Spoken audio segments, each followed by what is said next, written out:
জান্নাতে যত নিয়ামত ভোগ করবে, সমস্ত নিয়ামত ভোগ করার মধ্যে যে মজা, আল্লাহর এক মুহূর্তের সাক্ষাতের মধ্যে তার চেয়ে তুলনাহীন বেশি মজা।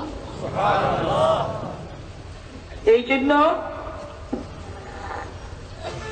হাদিস শরীফে রাসূল করিম সাল্লাল্লাহু আলাইহি ওয়াসাল্লাম বলেন, আল আম্বিয়াউ আহইয়াউন ফি কুবুরিহিম ইউসাল্লুন। নবী রাসূলগণ দাফন করা মাত্রই জীবিত হয়ে যায়। একজন নবীও দাফন করার পরে মৃত থাকেন না। কি বললেন? আল্লাহ রাসূল কি বলেছেন? নবী রাসূলগণ দাফন করার পরে মৃত থাকেন না, জীবিত হয়। জীবিত হয়। নবী রাসূলগণ দাফন করার পরে জীবিত হয়ে যায়। জীবিত হয়ে রাসূল বলেন, ফি কুবুরিহিম, যার যার রওজা শরীফের ভিতরে থাকেন। কোথায় থাকেন? রাসূল বলেন ভিতরে থাকেন। রাসূলের প্রেমে পাগল কিছু মানুষে কয়, আমাদের অনুষ্ঠানে বের হয়ে আসেন।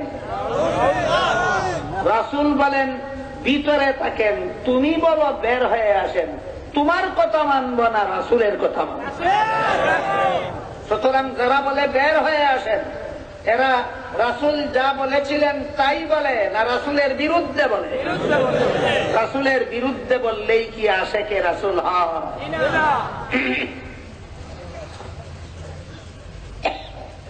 পরিষ্কার হাদিস, রাসূল করিম সাল্লাল্লাহু আলাইহি ওয়াসাল্লাম বলেন, একজন দুইজন নবীর কথা নয়, সমস্ত নবীগণের কথা।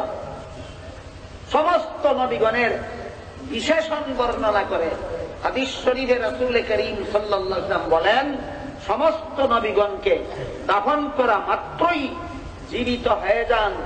জীবিত হওয়ার পর থেকে রওজা শরীফের ভিতরে থাকেন, ভিতরে থাকেন, ভিতরে থাকেন। যে বলে বের হয়ে আসেন, সে রাসূলের বিরুদ্ধে কথা বলে।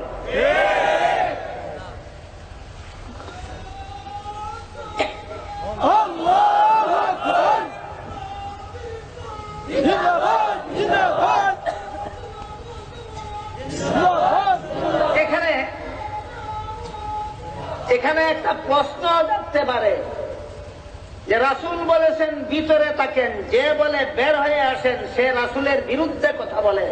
এর প্রেক্ষিতে একটা প্রশ্ন জাগতে পারে। প্রশ্নটা দারুল উলুম দেওবন্দ মাদ্রাসা উপমহাদেশের সমস্ত কওমি মাদ্রাসার প্রথম মাদ্রাসা।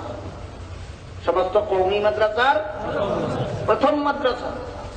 1866 সনে আল্লামা কাসিম নানতবী রাহমাতুল্লাহি আলাইহি কয়েকজন অনুষঙ্গী নিয়ে যখন দেওবন্দ মাদ্রাসা প্রতিষ্ঠার পরিকল্পনা গ্রহণ করেছিল, অনুষঙ্গীদের মধ্যে একজনের নাম ছিল মাওলানা রফিউদ্দিন।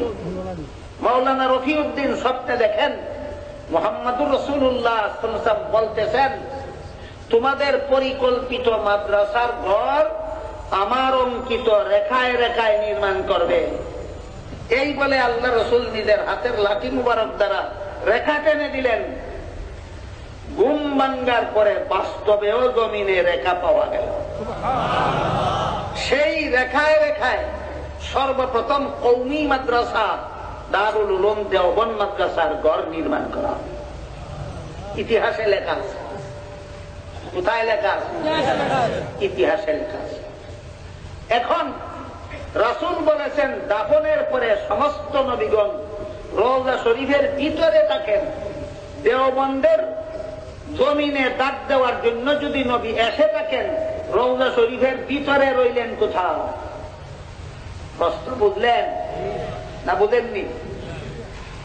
রাসূল রওজা শরীফ থেকে বের হয়ে এসেছিলেন না স্বপ্ন যুগে রেখা টেনে দিয়েছিলেন? আমি আপনাদের জিজ্ঞাসা করি, বাংলাদেশে একজন লোক বসবাস করে, তার বাবা তাকে আমেরিকা, বাবা তাকে আমেরিকা। স্বপ্নে দেখে তার বাবারে সিলেটের হোটেলে বসাইয়া মিষ্টি খাওয়াইতেছে। অসম্ভব। এরকম স্বপ্ন দেখা অসম্ভব। আমেরিকা তার বাবা তাকে সব দেখলো সিলেটের হোটেলে বসাইয়া বাবারে মিষ্টি খাওয়ায়। আসলো কিভাবে? এই প্রশ্ন যে করে এর মতো বুকারাম জগতে আর কেউ হতে পারে না।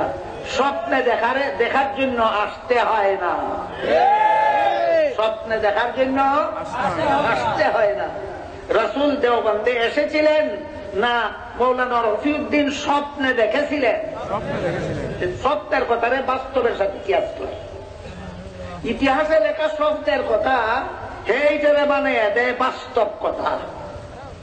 এইগুলি কি অপব্যাখ্যা নয়? অপব্যাখ্যা। বদ নিয়ত থাকলেই মানুষ অপব্যাখ্যার আশ্রয়ে যায়, সৎ নিয়ত থাকলে অপব্যাখ্যার আশ্রয়ে যায় না। বাকি রইল আরেক প্রশ্ন, যাহা স্বপ্নে যদি কেউ দেখে রাসূল করিম সাল্লাল্লাহু আলাইহি ওয়াসাল্লাম বাংলাদেশে এসেছেন, তিনি রওজা শরীফ থেকে বের হয়ে আসেননি, স্বপ্নের জগৎটাই আলাদা দেখা যাইতে পারে। কিন্তু এখানে তো উল্লেখ আছে এই কথাও যে ঘুম ভাঙ্গার পরে বাস্তবেও রাসূলের লাঠি মুবারকের টানা দাগ মাটিতে পাওয়া গেল। এই দাগে দাগেই সর্বপ্রথম কওমি মাদ্রাসা দারুল উলুম দেওবন্দ মাদ্রাসার ঘর নির্মাণ করা হল। স্বপ্নের কথা না হয় বাদই দিলাম, বাস্তবেও জমিনে দাগ পাওয়া গেল, যে এই কথাটাও ইতিহাসে আছে কি নাই? তাইলে স্বপ্নে যেন দেখলাম রাসূল না আই আসলেন, বাস্তবে কেমনে দাগ পাওয়া গেল? প্রশ্ন তো আবার বাকি রইল। এই প্রশ্নের জবাব বোঝার জন্য স্মরণ রাখুন, হাদিস শরীফে উল্লেখ আছে হযরত রাসূল করিম সাল্লাল্লাহু আলাইহি ওয়াসাল্লাম দুনিয়া থেকে বিদায় হওয়ার আগে জাবালে আবি কুবাইস নামক পাহাড়ের চূড়ায় দাঁড়িয়ে আকাশের চন্দ্রকে আঙ্গুল দ্বারা ইশারা করেছিলেন, 2 টুকরা হয়ে গেছে। আজকে নতুন শুনলেন না আরো শুনেছেন? বলুন, নবীর আঙ্গুলের ইশারায় আসমানের চন্দ্র 2 টুকরা হয়েছিল কিনা? চন্দ্রে গিয়া 2 টুকরা করেছিলেন না জমিনে দাঁড়াইয়া? যে নবী জমিনে দাঁড়াইয়া আঙ্গুল দিয়া ইশারা করলে আকাশের চন্দ্র 2 টুকরা হয়, সেই নবী রওজা শরীফে শুইয়া ইশারা করলে দেওবন্দের মাটিতে দাগ হয় না? কাজেই রাসূল দেওবন্দেও আসেননি, জশ্নে জুলুসে ঈদে মিলাদুন নবীতেও আসেন না।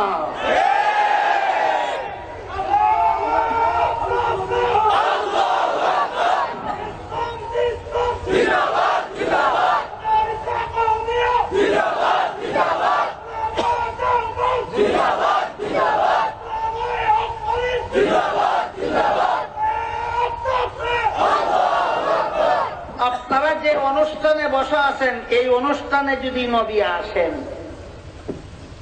এরপরও যদি তারা চেয়ারে বসা থাকেন, আমরা চেয়ারে বসা থাকি, এর চেয়ে বড় জঘন্যতম বেয়াদব জগতে আর কে হতে পারে? একদিকে কয় নবী আসেন, আর একদিকে চেয়ারে বসা থাকেন। বলুন, নবী যদি আসেন, তুমি তোমার মতো বেয়াদব চেয়ারে বসা কেন? আর চেয়ারেই যদি বসা, নবী আসেন বলো কেন? ফার্সি ভাষায় একটা প্রবাদ আছে, দরুগুরা হাফেজানা বাসন, মিথ্যাবাদীদের স্মরণ থাকে না। মিথ্যাবাদীদের স্মরণ থাকে না, এই কারণে আগের কথায় আর পরের কথায় খাপ খায় না। মিথ্যাবাদীদের স্মরণ থাকে না, এই জন্য আগের কথায় আর পরের কথায় জুড়াল হয় না। আগের কথায় আর পরের কথায় জুড়াল হয় না। বলেন, নবীর সামনে চেয়ারে বসেছিলেন কোন সাহাবী? নবীর সামনে যে চেয়ারে বসতে পারে তার মতো বেয়াদব আরো কেউ হইতে পারে? সুতরাং একদিকটা বলে নবী আসেন, আর একদিকটা নিজেই চেয়ারে বসা থাকে, 2 কথায় জুড়াল হয় না। কেন? মিথ্যাবাদী। তাইলে সত্য কথা কি?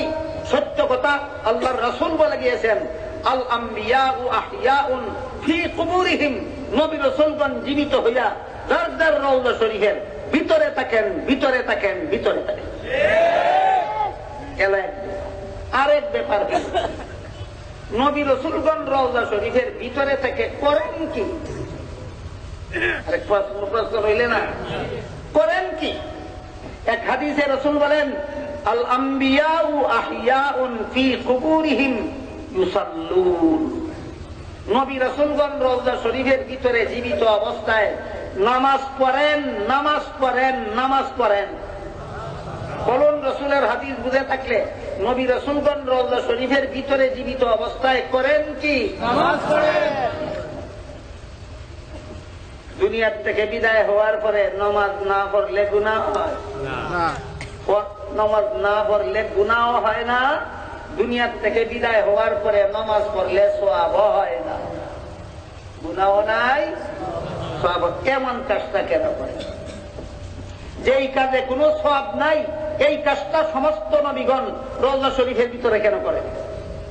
প্রশ্নটা বুঝলেন কিনা?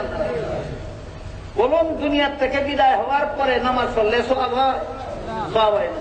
না পড়লে গুনাহ হয়? নামাজ না পড়লে গুনাহ হয় না, নামাজ পড়লে কোনো সওয়াব হয় না।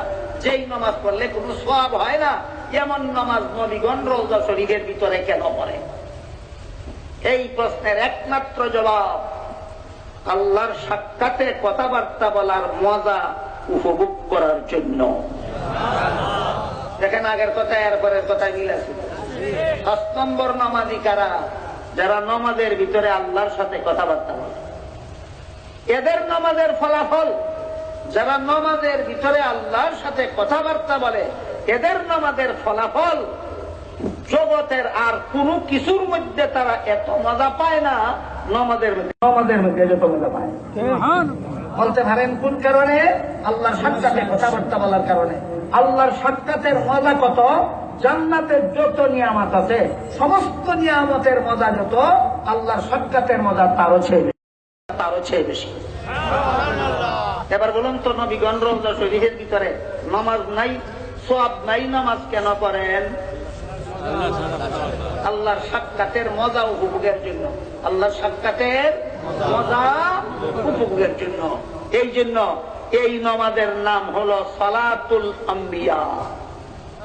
কথা বুঝলেন? এই নামাজের নাম হলো সালাতুল আম্বিয়া।